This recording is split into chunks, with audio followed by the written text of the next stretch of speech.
Hello students, good morning to all. Before going to start the next point from this unit, we are going to revise what we have seen in the last lecture. Okay, that is we have the unit name is basics of hacking. In that already we have seen that what is ethical hacking. Then there are different classification of hackers according to their intent. Then how hackers beget ethical hackers. Okay, then 5.2 is defining hacker, malicious user. What is hacker? It is a person who finds and exploits the weakness in computer system and network to gain the access. Ethical hacker, also known as white hat hacker, simply white hat. It is a security professional who applies their hacking skills for defensive purposes on behalf of owners of information system.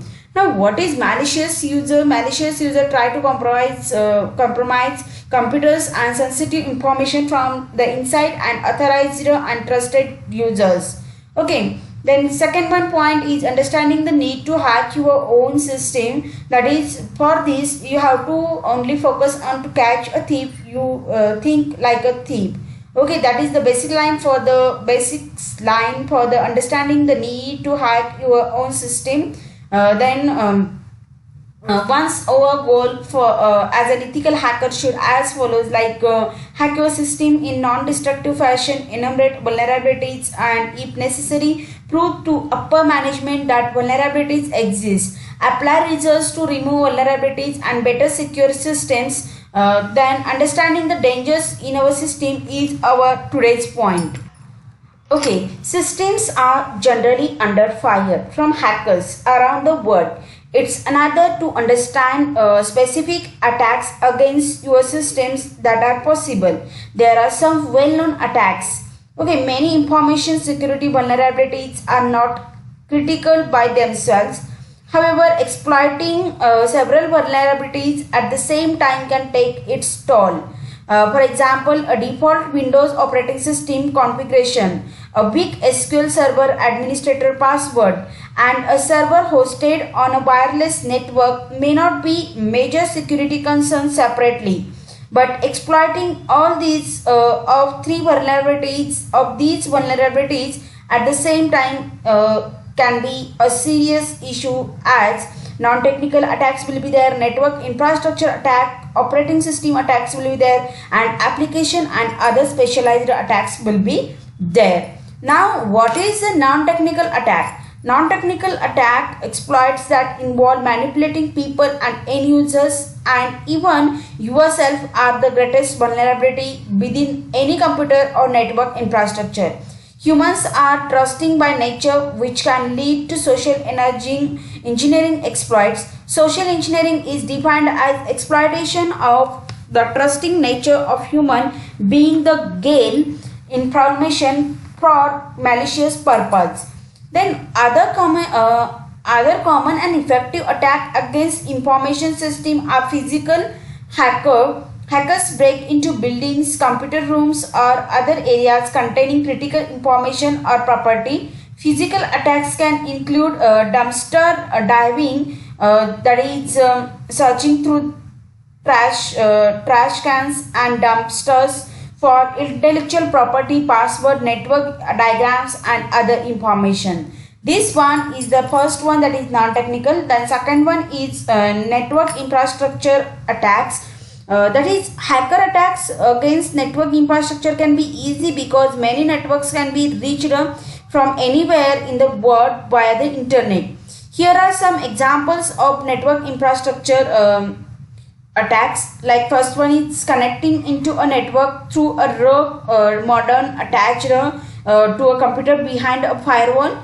Exploiting weaknesses in the network transport mechanism such as the TCP/IP and net bias. Then flooding a network with too many requests, creating a denial of service, that is DOS, for legitimate requests. Installing a network analyzer on a network and capturing every packet that travels across it, revealing confidential information in clear text. Then backing onto a network through a insecure wireless configuration. Okay, this is all about the network infrastructure attack. Now next one is operating system attack. Okay, hacking. What is that? Network system attacks hacking is network operating system is a preferred method of bad guys, that is hackers. Operating system comprises a large portion of hackers attack simply because every computer has one end. So many well-known exploits can be used against them. Occasionally some operating systems that are more secure out of the box, such as a Novell, NetWare and Flavor of BSD Unix are attacked and vulnerabilities turn up. But hackers prefer attacking operating systems like Windows and Linux because they are widely used and better known for their vulnerabilities. Here are few examples of attacks on operating systems, like exploiting specific protocol implementations, attacking built-in authentication system, breaking file system security, cracking passwords and encryption mechanisms. These are the different examples which are occurred on the operating systems. Now the next one is application and other specialized attacks.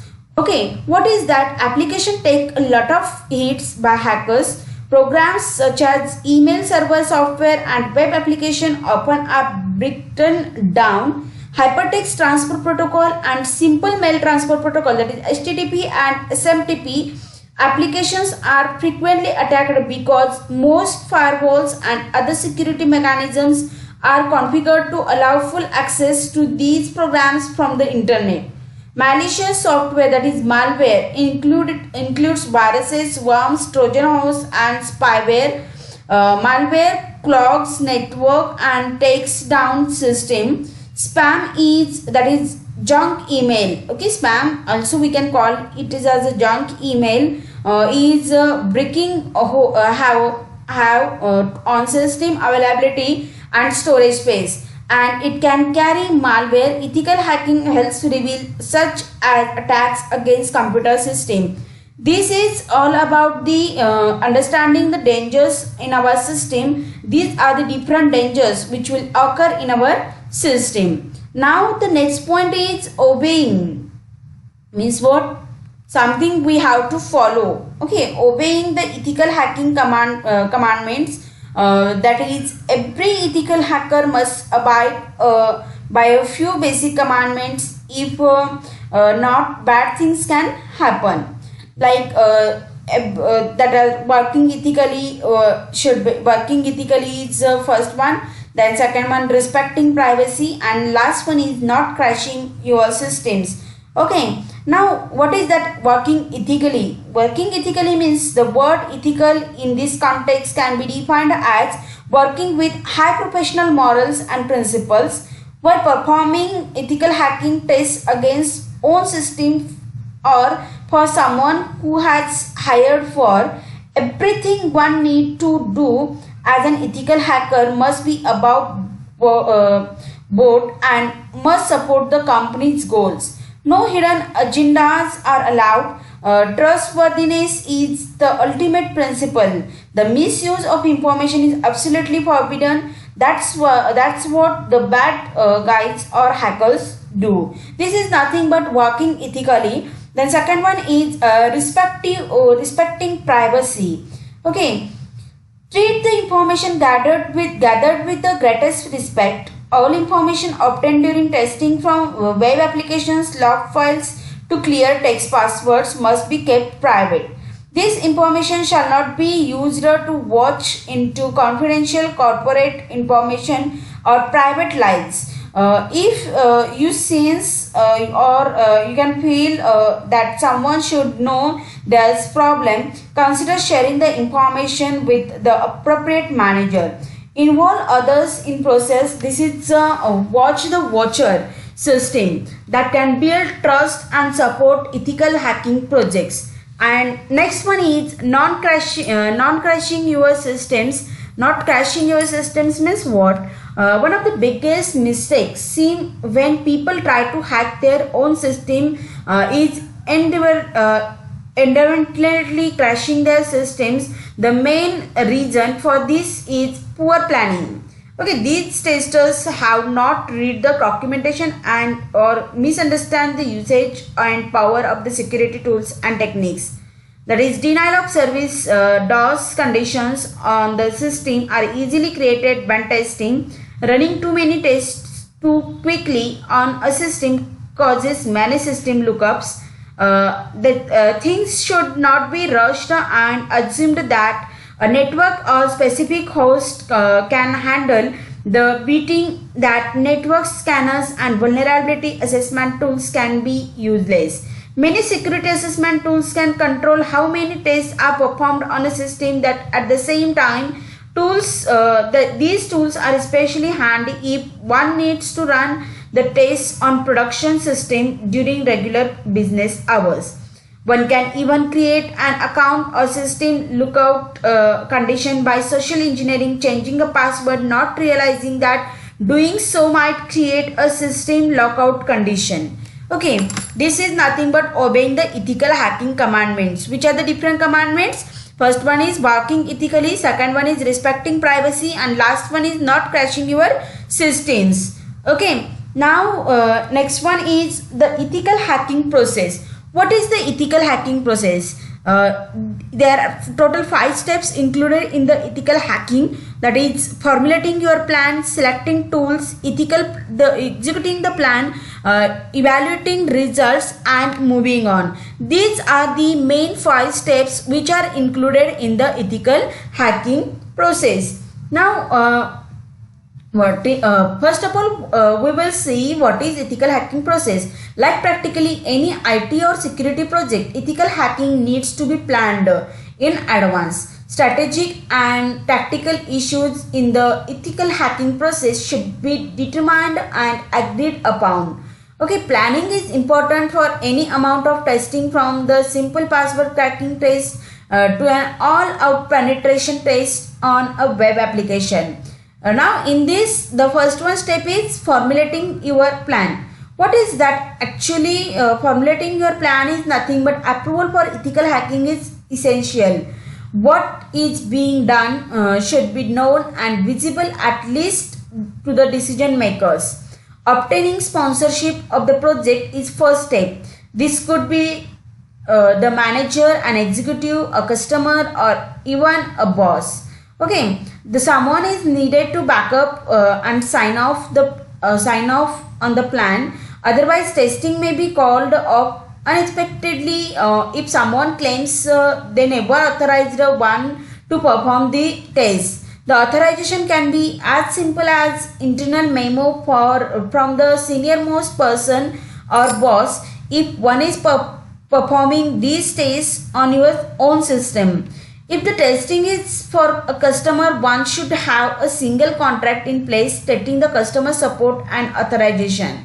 A detailed plan is needed, but doesn't mean that it needs volumes of testing procedures. One slip can crash your systems. A well-defined scope includes the following information, like specific system to be tested, risks that are involved when the tests are performed, and your overall timeline. How the tests are performed, how much knowledge of the system you have before you start testing, the specific deliverables. These are the different points.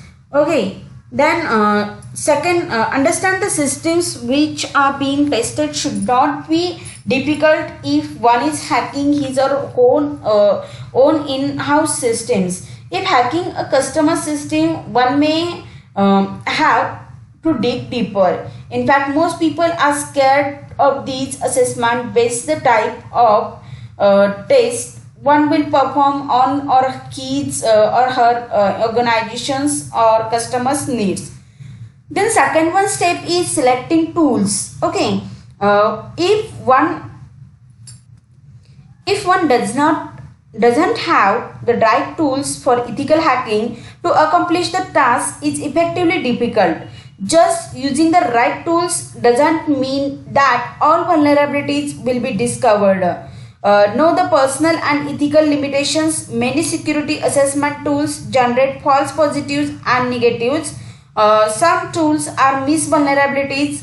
Many tools focus on specific tests but no one tool can test for everything.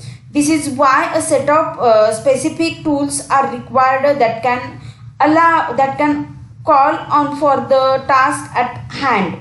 Okay, now make sure that the right tool is being used for this purpose. Some of the widely used commercial freeware and open source security tools are Nmap, Etherpeak, Superscan, Collis Guard, then WebInspect, LC4, that is formerly called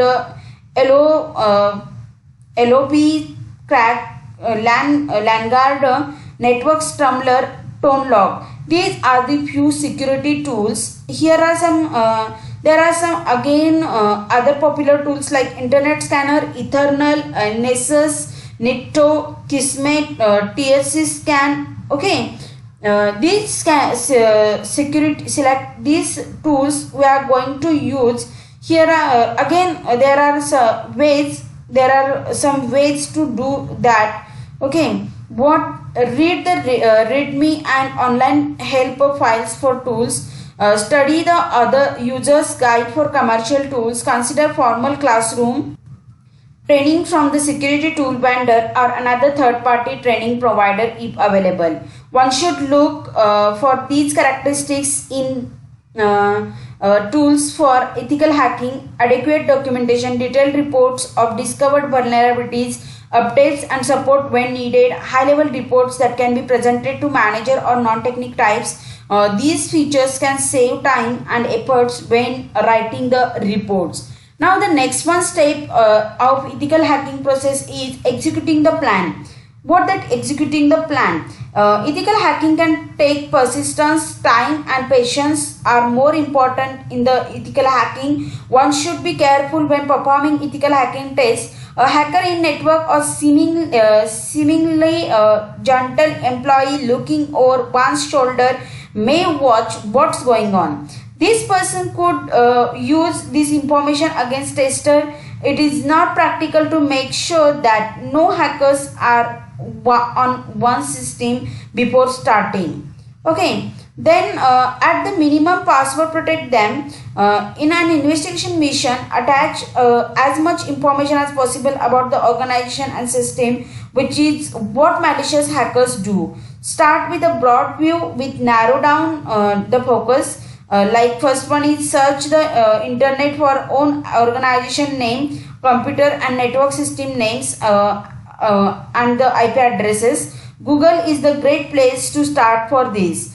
Narrow the scope, targeting the specific systems to be tested or being tested, whether physical security structures or web applications. A casual assessment can turn up much information about the system. Further narrow down focus with the more critical eye, perform actual scans and other detailed tests on the systems and perform the attacks if that is what one chooses to do. This one is about the third step of executing the plan. Now the next one step is evaluating results. Assess the results to see what has been uncovered, assuming that the vulnerabilities have not been made obvious before now. This is where knowledge counts. Evaluating the results and correlating the specific vulnerabilities discovered is the skill that gets better with experience. One will end up knowing his or her own systems as well as anyone else. This makes the evaluation process much simpler moving forward. Submit a formal report to upper management or to the customer outgoing results, outlining the results. Keep these other parties in the loop to show that efforts and their money as well spent. Then last one step of ethical hacking process is moving on. When finished with ethical hacking tests, one still need to be implement his or her analysis and recommendation to make sure that the systems are secure. New security vulnerabilities continuously appear, information systems constantly change and become more complex, new hacker exploits and security vulnerabilities are regularly uncovered. Security tests are snapshot of the security posture of the systems. At any time, everything can change, especially after software updates, adding computer systems or applying patches. Plan the test regularly. For example, once a week or once a month. This is all about the ethical hacking process. Okay. In the next session, we are going to start next point, that is cracking the hacker mindset. Okay. Thank you.